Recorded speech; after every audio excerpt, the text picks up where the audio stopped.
You've been here before. That moment when everything inside you starts to tremble. Not your hands, not your body, but your mind. Someone says something that hits too deep. A plan falls apart. A message goes unanswered.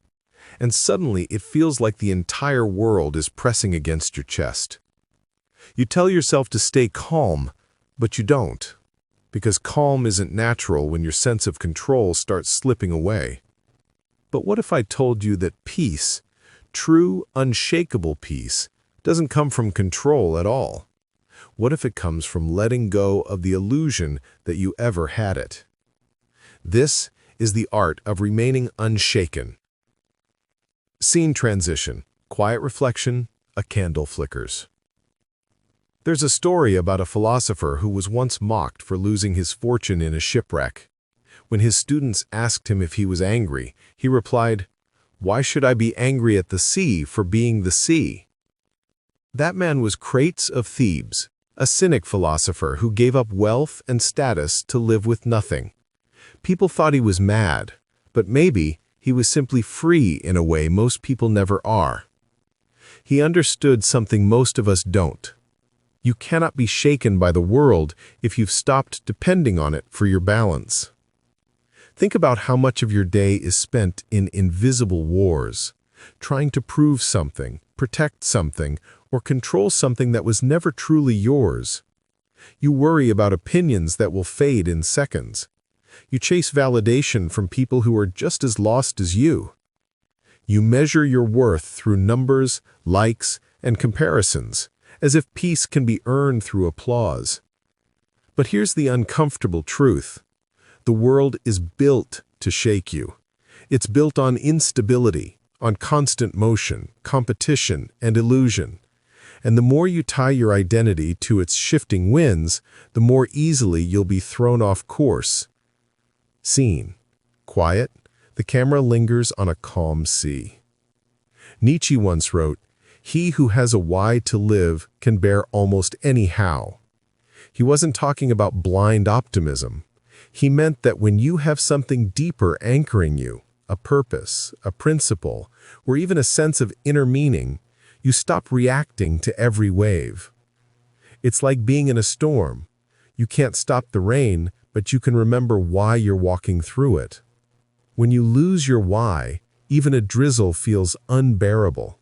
When you find it, hurricanes can't move you. But here's where most people misunderstand philosophy. It's not about suppressing emotion or pretending not to care. Stoicism, for example, isn't emotional numbness, it's emotional clarity.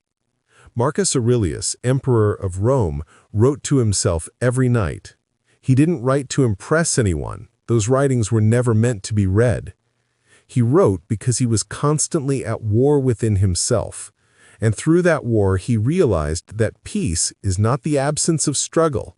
It's the acceptance of it. You cannot be unshaken by avoiding pain. You become unshaken by seeing pain for what it is, a teacher, not a punishment.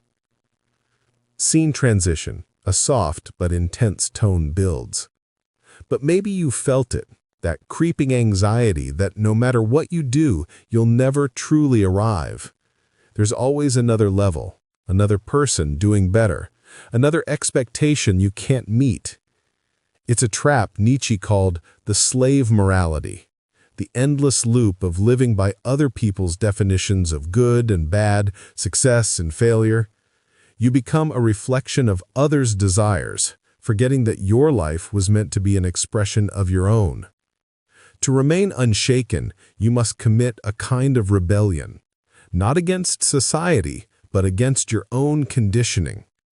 Stop mistaking noise for meaning. Stop letting other people's chaos invade your inner space. Stop giving your peace away in exchange for validation. Plato said that most people live chained in a cave, watching shadows on the wall and calling them reality. They fear the light because it blinds them at first. But the light doesn't hurt, it reveals. To remain unshaken, you must step into that light, even if it burns the illusions you've clung to your whole life. Scene. A moment of silence, then a slow inhale. We are not born unshaken. We become unshaken through experience, through loss, failure, humiliation. The world breaks you, and in those moments you face a choice, to become bitter or to become still. Stillness isn't weakness, it's the highest form of strength. The kind that doesn't need to prove itself because it already understands its own depth. Bonhoeffer, the German theologian who was executed for opposing the Nazis, once wrote from prison, "Silence before God is the beginning of wisdom." He wasn't speaking about religion, he was speaking about the courage to face existence itself, to stop running from the uncertainty of life and simply stand in it. He faced death with calm, not because he wanted to die, but because he had already made peace with what he stood for. That's what it means to remain unshaken, to have values so deeply rooted that no external force can uproot them. But here's the paradox. To become unshaken, you must first let yourself feel everything. The sadness, the anger, the confusion, the grief of letting go of who you thought you were. Only when you stop fighting your own emotions can you finally stand within them and not be moved. You are not meant to be invincible, you are meant to be aware. Awareness is your shield. Acceptance is your armor. Most people search for peace by changing their surroundings.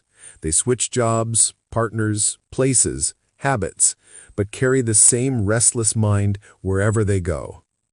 You can move across the world, but if your inner world is chaos, you will rebuild the same storm again and again.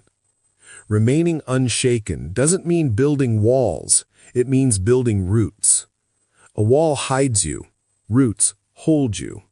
They reach deep into purpose, truth, and self-knowledge. That's why ancient philosophers spent their lives asking, "Who am I?" Not because it was poetic, but because until you answer that question, you belong to everything that tries to define you. Scene transition. Voice slows, softer music.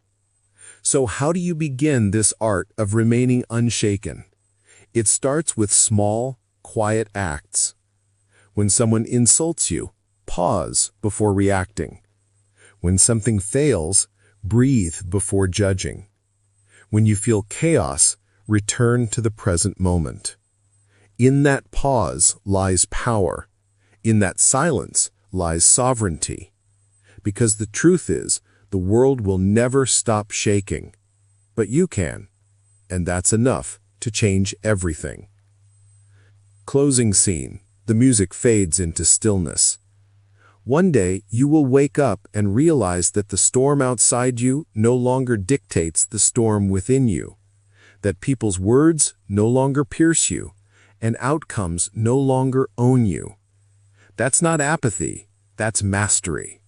You've learned the art of remaining unshaken, not by controlling the world, but by understanding your place within it. And in that moment of stillness, you'll understand something the ancient philosophers always knew. The world doesn't need to be calm for you to be at peace. You just need to remember that you are the still point in the turning world.